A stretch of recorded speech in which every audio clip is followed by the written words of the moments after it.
أعوذ بالله من الشيطان الرجيم بسم الله الرحمن الرحيم اللهم صل على سيدنا محمد وعلى آل سيدنا محمد وبارک وسلم۔ السلام علیکم ورحمۃ اللہ وبرکاتہ۔ ایک سوال جو مجھ سے پوچھا گیا اور جس کے جواب دینے کی مجھ میں ہمت تو نہیں، چلیں کوشش کر لیتی ہوں کہ میں اس سوال کا جواب آپ تک پہنچا سکوں کہ مجھے زیارت رسول صلی اللہ علیہ وسلم کب کب اور کیا پڑھنے سے یا کس عمل سے ہوئی۔ اس کا جواب دینے سے پہلے، میرے تمام سوالات کا جواب دینے سے پہلے کچھ باتوں کی وضاحت اس لیے ضروری ہوتی ہے کہ جو میرے اندر باتیں ہیں میں وہ آپ تک پہنچاؤں، تاکہ پھر ان سوالوں کی وضاحت یا جواب کو سمجھنا آپ کے لیے آسان ہو۔ ورنہ میں پہلے بتا چکی ہوں، بڑی گجمج زبان ہوں، بول کچھ اور رہی ہوتی ہوں، سوچ کچھ اور رہی ہوتی ہوں، دل میں کچھ اور چل رہا ہوتا ہے۔ بہرحال ایک بات تو ہمیشہ یاد رکھیں، زیارت رسول صلی اللہ علیہ وسلم اگر کوئی آپ کو کہتا ہے کہ یہ پڑھنے سے، یہ کرنے سے ہوتی ہے، یا اس کا تجربہ بار بار کیا گیا کہ ہو جاتی ہے، یا نبی کریم صلی اللہ علیہ وسلم خواب میں آ کر جو کچھ ارشاد فرما دیتے ہیں، یا کوئی پیر ولی آپ کو زیارت رسول صلی اللہ علیہ وسلم کروا سکتا ہے، میرے نزدیک یہ بہت بڑی بے ادبی ہے۔ اب آپ کہیں گے کہ نبی کریم صلی اللہ علیہ وسلم نے خود ایک درود شریف ارشاد فرمایا ہے جو مستند کتابوں میں موجود ہے، اور آپ صلی اللہ علیہ وسلم نے اس کا طریقہ بتایا ہے، تو پھر میں کیسے کہہ سکتی ہوں؟ اس حدیث کو سمجھیں، ان الفاظ کو سمجھیں۔ بے شک آپ صلی اللہ علیہ وسلم نے، یہ مستند حدیث ہے، راوی سب کچھ موجود ہے، کہ آپ صلی اللہ علیہ وسلم نے فرمایا کہ جو مجھے خواب میں دیکھنا چاہے وہ شب جمعہ 2 رکعت نفل پڑھے، پہلی رکعت میں 25 بار سورہ اخلاص اور دوسری رکعت میں بھی 25 بار سورہ اخلاص پڑھ کر 1000 مرتبہ وصلی اللہ علی النبی الامی، یہ الفاظ ہیں اس درود کے، جس کی وجہ سے زیارت ہوتی ہے۔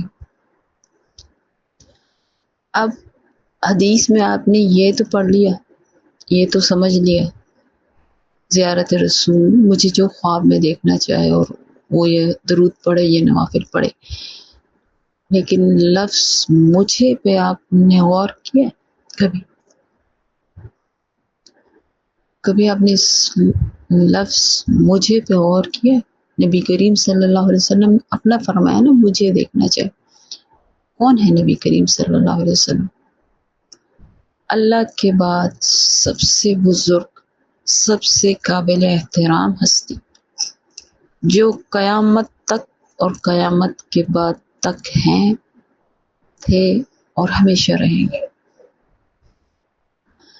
ان ہستی کو خواب میں دیکھنے کا آپ صلی اللہ علیہ وسلم نے خود فرمائے جو مجھے دیکھنا چاہے۔ جب دیکھیں دنیاوی جو بڑی عزت والی ہستیاں ہوتی ہیں، جو حکومت میں ہوتی ہیں، ڈپٹی ہوتے ہیں، کمشنر ہوتے ہیں، جو بھی ہوتے ہیں، ان کو بڑے بڑے لوگ کہا جاتا ہے، ٹھیک ہے، جو ظاہراً کسی عہدے پر ہوتے ہیں، اندر کا آپ کو نہیں پتا وہ کیسے ہیں، لیکن عہدہ ان کو ملا ہوا تو آپ ان کی بڑی عزت ہے معاشرے میں، ان کو بڑی عزت کی نگاہ سے دیکھا جا رہا ہے، اندر کا کچھ نہیں پتا کہ معاملات کیسے ہیں، وہ کسی کو نہیں پتا، تو اللہ کو پتا ہوتا ہے، لیکن ظاہر میں کچھ ایسی باتیں ہو جاتی ہیں، کام ہو جاتے ہیں، عمل ہو جاتے ہیں، انسان ایسا کام کر جاتے ہیں کہ پتہ چل جاتا ہے کہ کس طرح کا بندہ ہے۔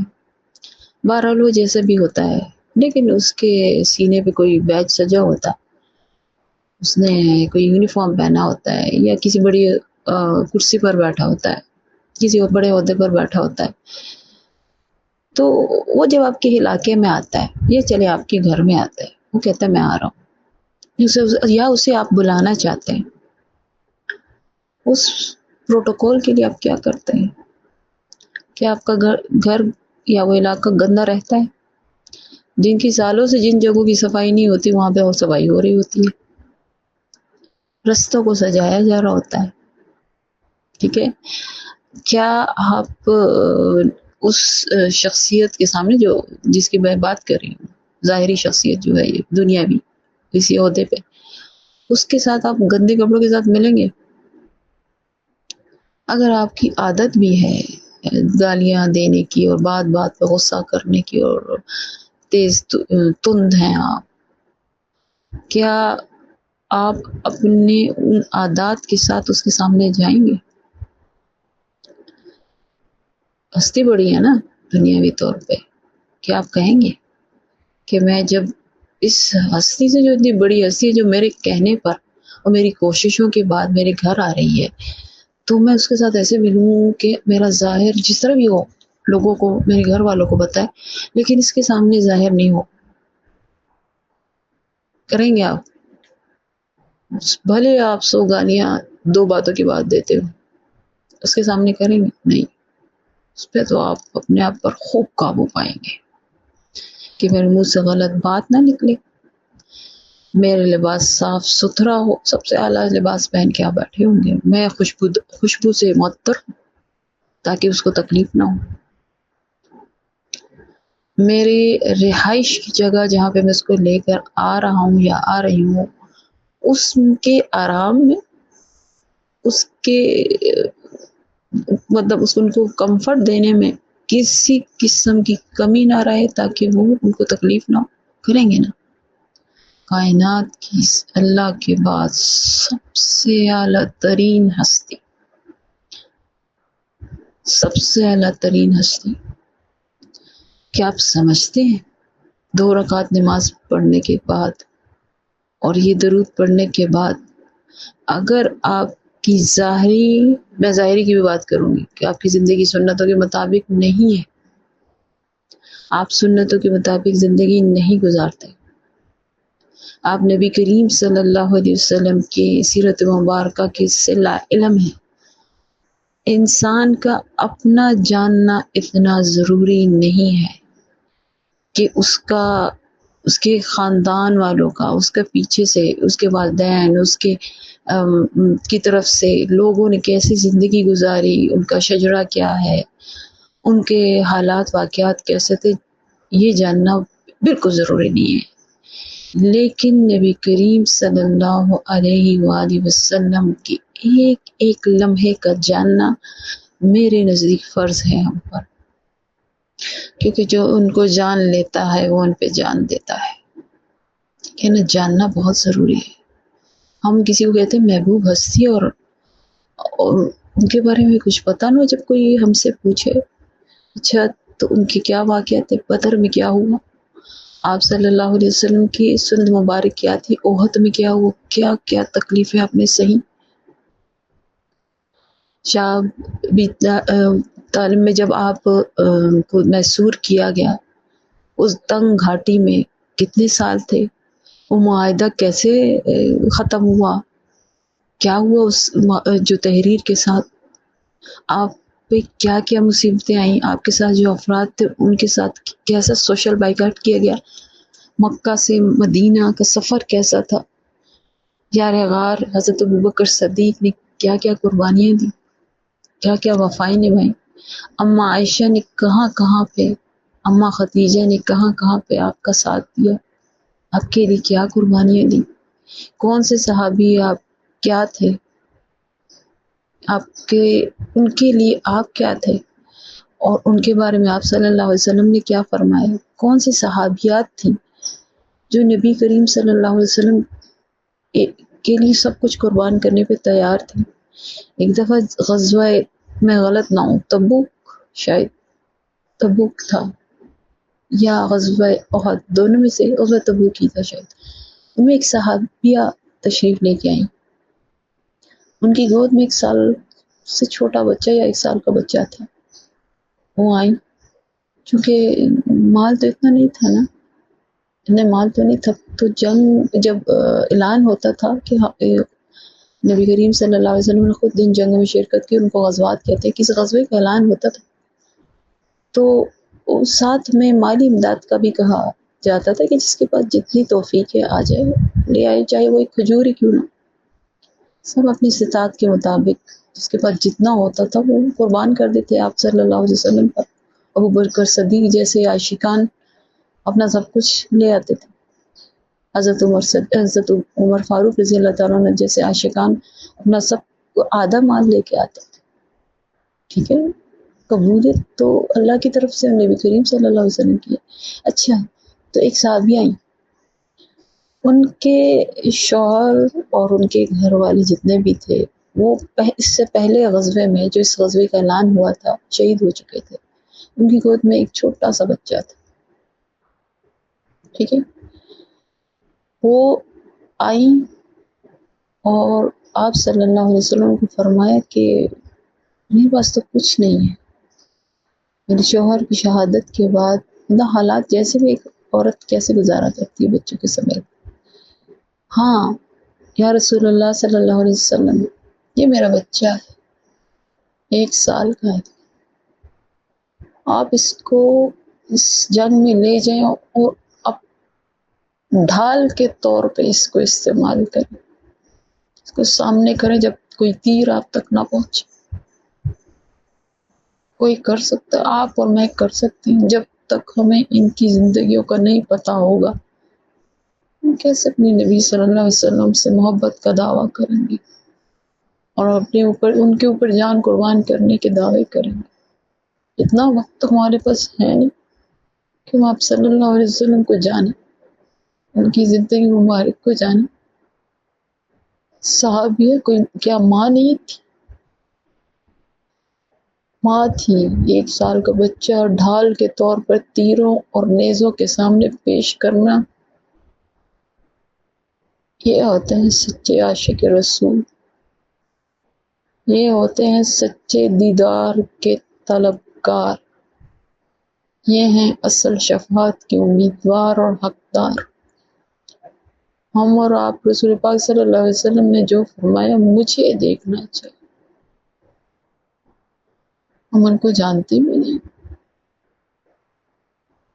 آپ کی آنکھوں میں اپنے آپ کو کہتی ہوں، یا اللہ میری آنکھیں تو گندی ہیں، سارا دن دنیا کا گند دیکھتی رہتی. ان کی تو حفاظت میں نے کبھی کی نہیں. ان آنکھوں کو دیدار کی ہمت کیسے ہوتی؟ میرا دل گندگی سے بھرا ہوا ہے، کینہ، بغض، غصہ، اور اپنے لیے، اللہ اور رسول کے لیے تھوڑی. یہ سب کچھ جائز ہے جب اللہ اور رسول کے لیے، ان کی خاطر ہو، ان کے دشمنان سے ہو. میری زبان 24 گھنٹے غیبت، جھوٹ، گالیاں بکتی رہتی. چرب زبان مشہور ہوں میں، باتوں سے لوگوں کو دھوکہ دینا منٹوں کا کام ہے میرا. دل توڑنے میں ماہر ہوں میں. ان رسول صلی اللہ علیہ وسلم کی زیارت کا اشتیاق رکھتی ہوں کہ جو دل جوڑنے والے تھے، جو کبھی نہیں چاہتے تھے کہ کوئی کسی کا دل ٹوٹے، جن کا دل مبارک اس قدر نرم تھا کہ اپنی امتیوں کی طرف سے مسلسل کیے جانے والی گستاخیوں اور نافرمانیوں کے باوجود ہاتھ مبارک دعا کے لیے اٹھتے ہیں. ابھی بھی اٹھتے ہیں، ابھی بھی اٹھے ہیں. میں ان کو دیکھنے کی خواہش رکھتی ہوں اور میری زندگی سنتوں سے کہیں دور، کہیں دور. کیسے میں دیدار کا حق ادا کروں، کیسے میں زیارت کا حق ادا کروں، کیسے میں خواہش کروں، میں اپنے آپ کو تبدیل کروں. پروٹوکول یہی ہے، نبی کریم صلی اللہ علیہ وسلم کو دیکھنے کا یہی فارمولہ ہے. بے شک درود کی کثرت، مجھے درود کی کثرت بعد میں ملی، زیارت پہلے نصیب ہوئی. بچپن میں بہت زیارتیں ہوئی. کیوں ہوئی؟ بچے پاک ہوتے ہیں، پاکوں کو ہوتی ہے زیارت. اور دعا کیا کریں آپ کو ٹھنڈی میٹھی زیارت نصیب ہو. ان تمام تر گندگیوں کو صاف کرنے کے بعد بھی دعا کیا کرے، یا اللہ مجھے اس قابل بنا دے کہ نبی کریم صلی اللہ علیہ وسلم کی ٹھنڈی میٹھی زیارت کروں. ٹھنڈی میٹھی پتہ کیا ہوتی ہے؟ کہ جو نبی کریم صلی اللہ علیہ وسلم آپ کی طرف دیکھے تو مسکرائے کہ یہ میری امت ہے، یہ میرا امتی، مجھ سے محبت کرتا ہے، اپنے آپ کو تبدیل بھی کرتا ہے، کوشش تو کرتا ہے، کبھی کامیاب ہو جاتا ہے، کبھی ناکام ہو جاتا ہے. جب آپ صلی اللہ علیہ وسلم فرما دیں، آپ کو دیکھ کے فرمائیں تمہاری کوششیں مجھ تک پہنچتی ہیں، اللہ مجھے بتاتا ہے کہ میرا امتی مجھے دیدار کا حق رکھ، دیدار کی خواہش رکھتا ہے، اس لیے وہ اپنے آپ کو تبدیل کرتا ہے مجھے دیکھنے کی خاطر. کائنات کی سب سے خوبصورت چیز نبی کریم صلی اللہ علیہ وسلم کا دیدار ہے، ٹھنڈا اور میٹھا. ورنہ دیدار ہوتے ہیں بہت سے لوگوں کو، ہوتے تنبیہ ہوتی ہے، آپ صلی اللہ علیہ وسلم کا غصہ ہوتا ہے. پوری دعا مانگا کریں، پوری کوشش کے بعد آپ سنتوں بھری زندگی گزاریں. آپ نبی کریم صلی اللہ علیہ وسلم پہ کثرت سے محبت سے درود پڑھیں، پھر چاہے کچھ بھی نہ کریں، آپ کی زبان سے لوگ محفوظ ہوں، آپ کا دل دوسروں کے لیے نرم ہو، آپ لوگوں کو ملانے والے ہوں، جدا کرنے والے نہ ہوں، آپ عاجز مزاج ہوں. عاجزی بہت ضروری ہے، بہت ضروری ہے، بہت. عاجز ہو گئے ہم کیا ہیں؟ کچھ بھی نہیں.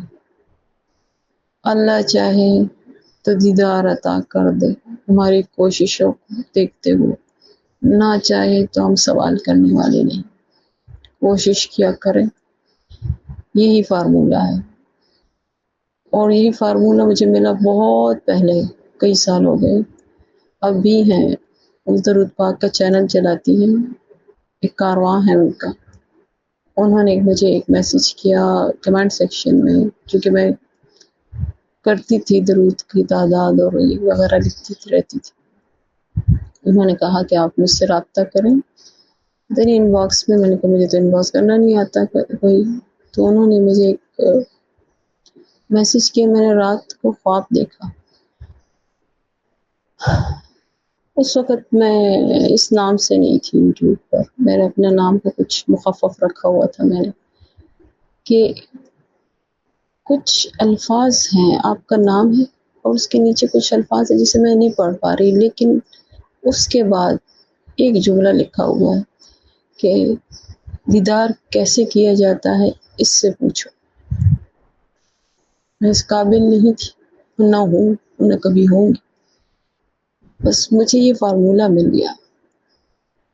دیدار جن کا کرنا ہے ان کو ان کے قابل پہلے بننا ہے، پھر یہ کرنا ہے. اور ویسے بھی جن سے محبت ہو، کا دیدار ہو یا نہ ہو، ان کی توجہ ضرور ہو. توجہ ہو نا ان کی، جن سے آپ کو سچی محبت ہوتی ہے. دنیاوی رشتوں میں جو خالص اور حقیقی اور سچی محبت کرتے ہیں نا، جن رشتوں سے وہ 24 گھنٹے تھوڑی روزانہ رات کو کہتے کہ میرے دیدار ہو جائے، نہیں، ان سے ملنے جاؤں گے. بس ان کو پتہ ہوتا ہے وہ میں ان کی توجہ میں ہوں. کسی نہ کسی ذریعے سے پیغام آ جاتا ہے، کبھی مل جاتے ہیں، کبھی خواب میں آ جاتے ہیں. ان کے لیے یہی کافی ہوتا ہے. توجہ بہت ضروری. توجہ مانگا کریں، کرم مانگا کریں. انشاءاللہ تعالی آگے بتاؤں گی انشاءاللہ نیکسٹ ایپیسوڈ، نیکسٹ اس میں سیشن میں بیٹھک جو بھی کہہ رہے ہیں ویڈیو میں، کہ مجھے دیدار ہوا تو کب ہوا اور کیسے ہوا. لیکن فارمولہ یہی تھا. کائنات میں کوئی فارمولہ نہیں نبی کریم صلی اللہ علیہ وسلم کو دیکھنے کے سوائے اس کے سنتوں بھری زندگی، سنتوں بھری زندگی، سنتوں بھری زندگی، وہ بے انتہا درود کی کثرت. جب آپ سنتوں بھری زندگی اپنائیں گے نا، جب نبی کریم صلی اللہ علیہ وسلم کی سنتیں آسان بہت ہیں. صرف مسواک کرنا سنت نہیں، رات کو یہ داڑھی رکھنا صرف سنت نہیں، حق ادا کرنا بھی سنت ہے،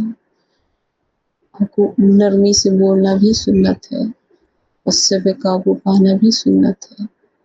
اعلیٰ ترین اخلاق سب سے بڑی سنت ہے، معاف کر دینا سب سے بڑی سنت ہے، یہ ہے وہ سنت ہے۔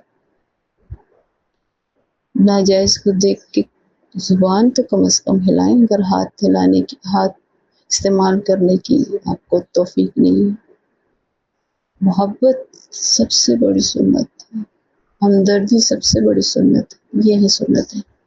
جب اس سنتوں کو اپنائیں گے تو دیدار ہے، جاگتے ہوئے دیدار ہوتا ہے، جاگتے ہوئے یقین جانے لگتے ہوئے سامنے بیٹھے نظر آتے، مسکراتے، انشاءاللہ تعالیٰ آپ کو ٹھنڈا، میٹھا، پیارا نبی کریم صلی اللہ علیہ وسلم کی زیارت اور دیدار نصیب فرمائے مجھے بھی، کہ مجھے ان کی بہت ضرورت ہے، ہم سب کو بہت ضرورت ہے۔ یقین جانے